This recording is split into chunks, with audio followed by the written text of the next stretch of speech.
Break के बाद आप सभी का स्वागत है। बात करेंगे पठान वर्सेस पाकिस्तान को लेकर। तुर्की में जब अफगानिस्तान और पाकिस्तान के बीच शांति वार्ता चल रही है, तब दोनों की सीमा पर फिर से तनाव बढ़ गया है। दरअसल गुरुवार को पाकिस्तानी सेना ने सीज फायर का उल्लंघन किया और ये उल्लंघन सिर्फ बॉर्डर की चौकियों तक नहीं, बल्कि अफगान सीमा के पास बाजार और घरों पर मोर्टार से हमला किया गया। इन हमलों में कई लोगों के मारे जाने की खबर सामने आई है और खबरों के मुताबिक पाकिस्तानी फौज ने अफगानिस्तान के बॉर्डर गार्ड्स पर गोलियां चलाई और तालिबान ने पाकिस्तान से जवाब मांगा, तो वहीं पाकिस्तान ने तालिबान पर हमले किए पहले गोली चलाने का आरोप लगाया। रिपोर्ट के अनुसार कंधार प्रांत में ये हमला किया गया। पाकिस्तानी सैनिकों ने बॉर्डर गार्ड्स को निशाना बनाया। बाद में दोनों ओर से फायरिंग थम गई और सीमा पर यह गोलीबारी तब हुई है जब पाकिस्तान अफगानिस्तान इस्तांबुल में तीसरे दौर की शांति वार्ता करने जा रहे हैं।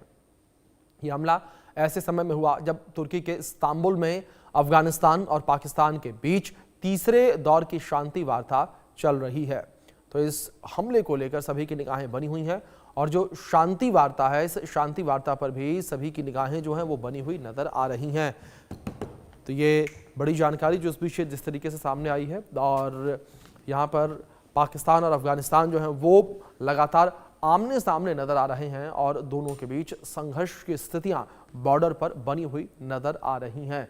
लगातार इन संघर्षों को कम करने का प्रयास वो किया जा रहा है, लेकिन ये संघर्ष कम होता नजर नहीं आ रहा है।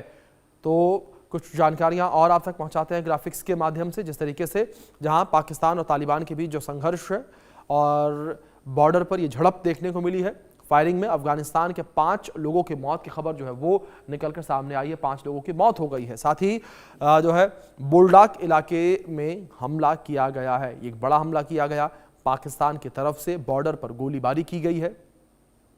एक बड़ा हमला किया गया और पाकिस्तान ने सीज फायर का उल्लंघन किया है। पाकिस्तान के ऊपर सीज फायर के उल्लंघन की वो आरोप लगे हैं। पाकिस्तान ने अफगानिस्तानी सेना के ऊपर गोलीबारी की है और अफगानी सेना ने भी फिर गोलीबारी की और कंधार में अफगान सैनिकों को निशाना पाकिस्तान के द्वारा बनाया गया। पाकिस्तानी सैनिकों ने मोर्टार भी दागे हैं। मोर्टार से भी हमला वो पाकिस्तानी सेना के द्वारा किया गया है।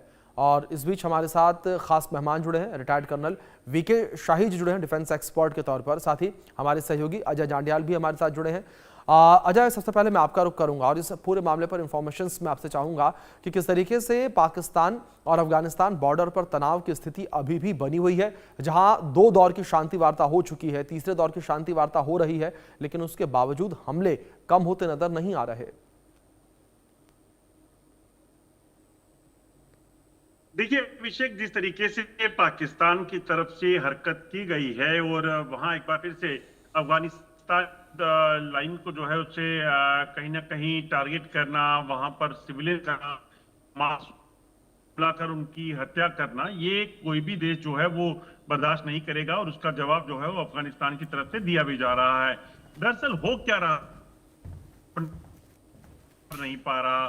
पाकिस्तान के जो देखें तो फील्ड मार्शल जिन्हें बनाया गया, मुनीर की बात करें तो वो स्थिति को कंट्रोल करने में या सुधारने में बिल्कुल नाकाम हो गए हैं।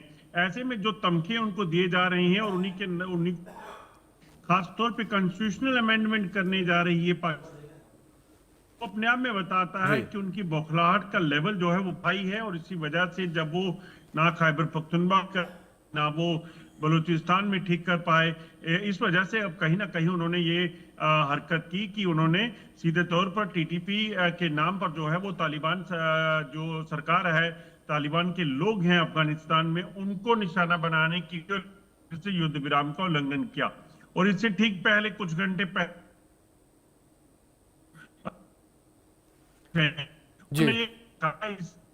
दिया किसी भी।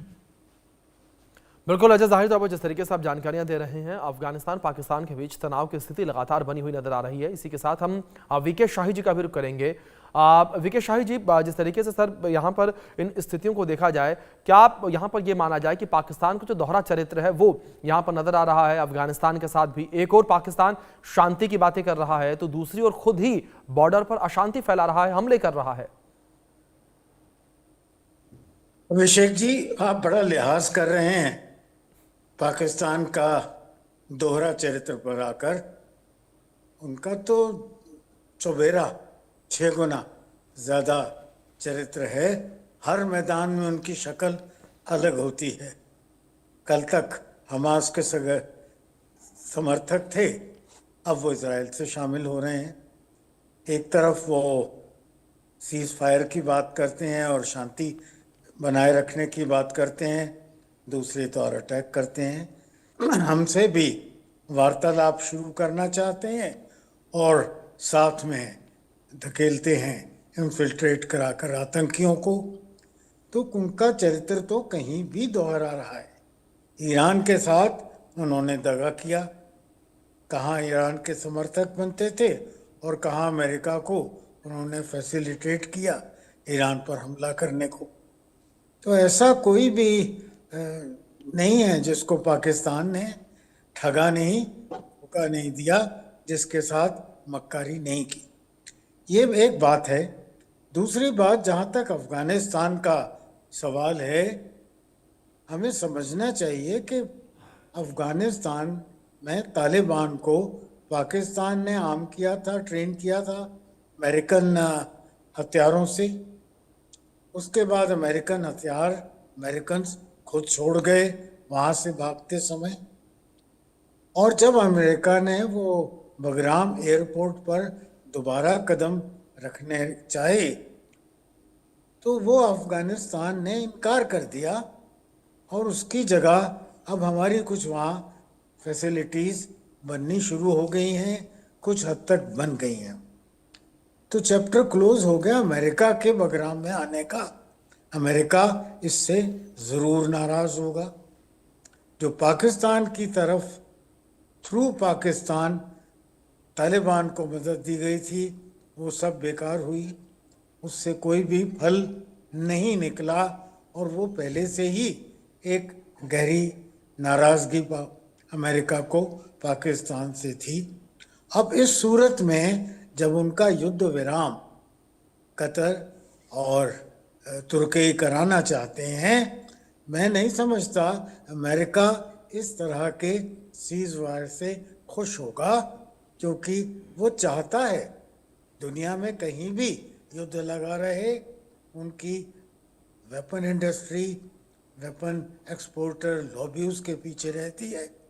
पर इस सूरत में ख़ास तौर पर जब वो चाहता है कि जितना नुकसान अफगानिस्तान का हो वो अमेरिका के मेरे ख्याल पसंद की बात होगी। इसी तरह अगर पाकिस्तान का नुकसान होता है तो उससे भी मैं नहीं समझता अमेरिका को कोई ख़ास परेशानी होगी। अगर वो इज़राइल में उनको युद्ध करने भेज सकते हैं, सऊदी अरेबिया में पाकिस्तानी ट्रुप जा सकते हैं और यहाँ भी कुछ ट्रुप्स उनके हलाक हो जाएं, तो मैं नहीं समझता अमेरिका को उसमें कोई दिक्कत होगी। ऐसी सूरत में ये जो सीज फायर का वायलेशन पाकिस्तान ने किया है, ये अमेरिका के इशारे पर भी हो सकता है, अमेरिका के दबाव में भी हो सकता है, और इसमें दोनों में जिसका भी नुकसान होता है, दोनों तरफ मैं समझता हूँ एक सेटिस्फाइंग सॉल्यूशन होगा अमेरिका के लिए, अमेरिका की वेपन एक्सपोर्टर्स लॉबी के लिए, डिप्लोमेटिकली एंड पॉलिटिकली अमेरिका को जो धोखे मिले हैं, एक अफ़गानिस्तान का जवाब कि हम बगराम नहीं देंगे, जिसने काफ़ी ट्रंप जी की जो पोजीशन थी वर्ल्ड में, biggest world power and everybody must listen to them, उसको एक उनकी इमेज को बड़ा धक्का लगा है। तो वो अमेरिका अफ़गानिस्तान से खुश नहीं है। पुराने किस्से देखकर वो पाकिस्तान से भी खुश नहीं है, हालांकि उन्होंने पिछले कुछ महीनों में ज़रूर मियां मुनीर को गोदी में बिठाया और पाकिस्तान की प्रशंसा भी की, मुनीर को एक वॉरियर बताया जो वो कभी नहीं रहे, उनके प्रधानमंत्री को एक डिप्लोमेट और पॉलिटिशियन बताया जो वो बिल्कुल निकम्मे हैं। तो अमेरिका ऐसी बहुत सी बातें करता है, खास तौर पर ट्रंप साहब, जो होती नहीं है। जी जो सीज फायर हमारा और पाकिस्तान के बीच बताते थे, उन्होंने करा दिया। अब वो सब चीज़ें गलत साबित हो रही हैं। रशिया और यूक्रेन का सीज फायर गलत साबित हो रहा है। इजराइल और हमास का सीज फायर भी कोई बहुत पुख्ता नज़र नहीं आता। जी ईरान का जो एटॉमिक प्रोग्राम बंद कराने की वो कस्में खाते थे, वो उसके ऊपर अटैक करने के बावजूद सफल नहीं हो पाए। तो ऐसी सब सूरत में कोई बड़ी बात नहीं है कि वो चाहते हों कि यहाँ जो आग लग रही है युद्ध की, ये भड़के और उनकी कम से कम यहाँ एक वेपन मार्केट जो है वो चलती रहे।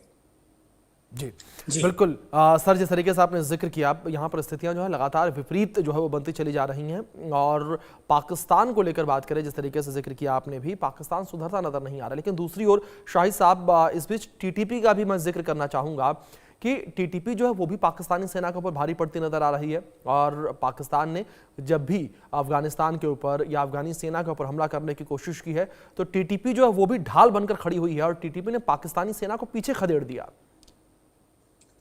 आप सही कह रहे हैं अभिषेक जी। न सिर्फ वो, हमें ये भी नहीं भूलना चाहिए कि बलूचिस्तान लिबरेशन फोर्स, वो जो बलोच अपनी आज़ादी मांगते हैं, जी उन्होंने भी पाकिस्तान की नाक में दम किया है और हर हफ्ते 10-20 लोग वो मौत के घाट उतार देते हैं। तो इन सब चीज़ों को देखें, और उसके साथ पंजाब भी अब रेस्टफुल नहीं है, सिंध में अनरेस्ट है। ऐसी सूरत में जो हम पहले आज से साल पहले कहा करते थे, औप सिंदूर से पहले, कि वो दिन दूर नहीं है जब पाकिस्तान के जैसे 71 में 2 टुकड़े हुए थे, अब उनके 4 टुकड़े हो जाएं, और वो दिन अब दूर नज़र नहीं आता। जी अभिषेक। जी बिल्कुल बिल्कुल सर, जिस तरीके से जिक्र किया आपने। सर, वहीं दूसरी ओर जिस तरीके से इन हमलों को लेकर बात करें, एक तरफ शांति वार्ता जो है वो पाकिस्तान के द्वारा की जा रही है, एक तरफ हमला जिस तरीके से किया जा रहा है, क्या ये समझा जाए कि जो सरकार है और जो आर्मी है उसके अंदर समन्वय नहीं है? और एक बार फिर से ये कहें कि जो आर्मी है वो पाकिस्तान की सरकार पर हावी होती नजर आ रही है? ऐसा तो हमेशा ही रहा, अभी क्या हो रही है? जी पाकिस्तान में सही तौर पर डेमोक्रेसी तो कभी हुई नहीं।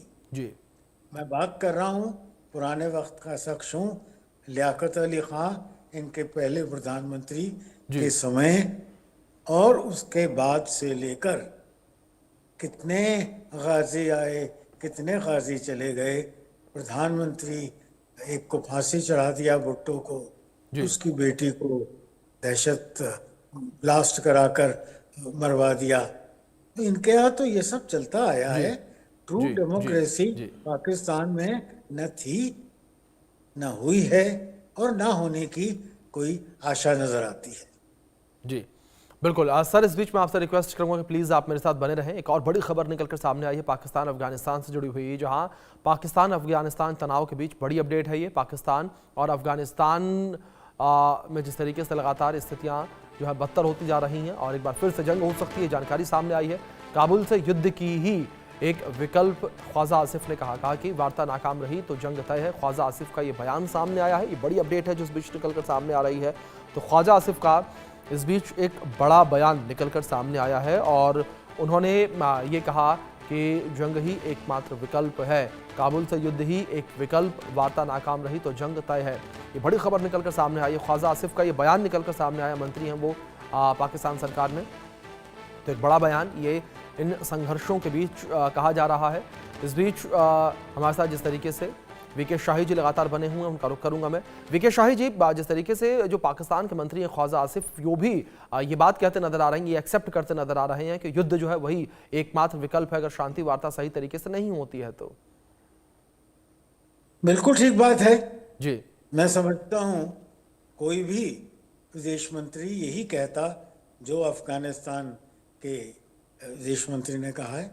सही बात है, अगर शांति वार्ता फेल होती है तो डूरेंट लाइन को वो बिल्कुल मंजूर करने के लिए तैयार नहीं है। तहरीक तालिबान पाकिस्तान पर वो इंटरफियर करने के लिए तैयार नहीं है। उन्होंने साफ तौर पर ये कह दिया था पिछली मीटिंग में कि TLP जो है, TTP, ये पाकिस्तान का इंटरनल मामला है और वो उसमें बिल्कुल दखल अंदाजी करके किसी भी तरह पाकिस्तान की सहायता करने के उनका इरादा नहीं है। अब ऐसी सूरत में अगर शांति नहीं होगी, तनाव बना रहेगा, वो डूरेंट लाइन को मानते नहीं हैं, पाकिस्तान उसको अपनी इंटरनेशनल बॉर्डर कहता है, और तो कोई भी समझौते की सीमा रेखा दिखती नहीं है। और ऐसी सूरत में एक ही विकल्प बचता है जिसका है नाम है युद्ध। और जब युद्ध होगा तो पाकिस्तान के टुकड़े होना और पाकिस्तान का विनाश होना अब सामने साफ दिखने लगा है। जी शाही जी, दूसरी ओर जिस तरीके से यहाँ पर अभी जब हम बात कर रहे थे, पाकिस्तान में जो आर्मी है वो सरकार के ऊपर हावी है, तो क्या यहाँ पर ये माना जाए कि आर्मी जो वो अपने हिसाब से इन हमलों को कंडक्ट कर रही है और जो सरकार जहाँ एक शांति वार्ता कर रही है उसे सीधे तौर पर इग्नोर किया जा रहा है? अभिषेक जी, सरकार है कहाँ पाकिस्तान में? जी, पाकिस्तान की सरकार ही आर्मी है जी, या ऐसा कहा जाए कि पाकिस्तान की आर्मी ही सरकार है। ये शरीफ को तो ऐसा उन्होंने मुखौटा बनाकर लगाया हुआ है दुनिया को बनाने के लिए कि हमारे देश में डेमोक्रेसी है और एक डेमोक्रेटिकली इलेक्टेड प्रधानमंत्री है। पर जिस तरह उसकी बॉडी लैंग्वेज देखो, डील तो उनके फील्ड में, फील्ड नहीं मानता, फील्ड मार्शल करते हैं। यूनाइटेड स्टेट्स के राष्ट्रपति के साथ लंच करने तो वो जाते हैं, ये तो बेचारा बाहर साथ बैठा होता है। उसके बाद चाइना में मीटिंग हुआ, वहाँ भी इनकी बॉडी लैंग्वेज देखो, पीछे पीछे पीछे चलते रहे। तो जहाँ भी देखा जाए उनकी देश में फौज के पास देश है, देश की फौज नहीं है। जी, भारत में हमारे देश की सेना है, पाकिस्तान में उनकी सेना का एक देश है जिसको पाकिस्तान कहा जाता है। जी, जी अभिषेक जी। शाहिद सर, दूसरी ओर जिस तरीके से यहाँ पर इन तमाम चीज़ों का हम जिक्र कर रहे हैं, लेकिन एक तरफ एक चर्चा की बात यहाँ पर यह भी है, जिस तरीके से जो तालिबानी सरकार है, जो अफगानी कह सकते हैं कि आर्मी है, वो पाकिस्तान के ऊपर हावी पड़ती नजर आ रही है। अगर यहाँ पर तकनीक को लेकर बात करें और जो सुरक्षा उपकरण हैं उनको लेकर बात करें, उसमें जो अफगानिस्तान की आर्मी है वो काफ़ी पीछे है, लेकिन बावजूद इसके वो पाकिस्तान पर, पाकिस्तानी आर्मी पर हावी पड़ रही है। अभिषेक, इतिहास देखिए, उन्होंने रशियंस को नहीं टिकने दिया। जी, उन्होंने अमेरिका को न सिर्फ टिकने से भगा दिया, इस जल्दबाजी में अमेरिकन भागे कि अपना पूरा असला, हथियार, हेलीकॉप्टर्स, टैंक, बड़ी तोपें और अरबों का एमुनिशन और छोटे आर्म्स वहाँ छोड़कर भाग गए। जी, अफगानिस्तान का पूरा इतिहास देखा जाए, ब्रिटिशर्स उन पर कंट्रोल नहीं कर सके थे। एक थोड़े समय के लिए भारत की सिख आर्मी ने अफगान्स को कुछ ज़बरदस्त झटके दिए थे। जी, और ये मैं बात कर रहा हूँ महाराजा रणजीत सिंह के समय की। पर महाराजा रणजीत सिंह जी के बाद अफगानियों के ऊपर बहुत से अटैक आए और चले गए नाकारा नाकाम होकर, हथियार छोड़कर भाग गए। जी, तो उनका जो इलाका है बहुत टफ है। जी, और मैं 300 साल पहले मेरा परिवार कंधार में था, तो मुझे वहाँ की रूट्स का पता है, उनके विचारों का पता है, उनके दृढ़ निश्चय का पता है। और एक पुराना अफगान होने के नाते मैं ये समझ सकता हूँ कि वो धोखा नहीं देते पर लड़ते हैं तो जी जान से लड़ते हैं और हारने के लिए नहीं, जीतने के लिए लड़ते हैं। पाकिस्तानी सेना क्या टिकेगी जहां with full might and equipment American army ना टिक सकी, रशियन आर्मी ना टिक सकी। तो जो इम्बैलेंस वेपन्स का है वो एक बात है, man behind the weapon matters. और वेपन्स का भी एक और अभिषेक वो रहता है कि उसकी डिप्लॉयबिलिटी, आपके पास हथियार होते हैं पर उनको प्रयोग करने की जगह होती है। कुछ वेपन्स हैं डेजर्ट्स में प्रयोग किए जाते हैं, कुछ वेपन्स माउंटेन्स में प्रयोग किए जाते हैं, कुछ वेपन्स जो माउंटेन और तरीके से आपने जिक्र डेजर्ट। किया लगातार अगर हम यहाँ स्थितियों को लेकर बात करें, स्थितियां विपरीत होती नजर आ रही हैं। फिलहाल बहुत शुक्रिया सर जुड़ने के लिए, कीमती वक्त देने के लिए।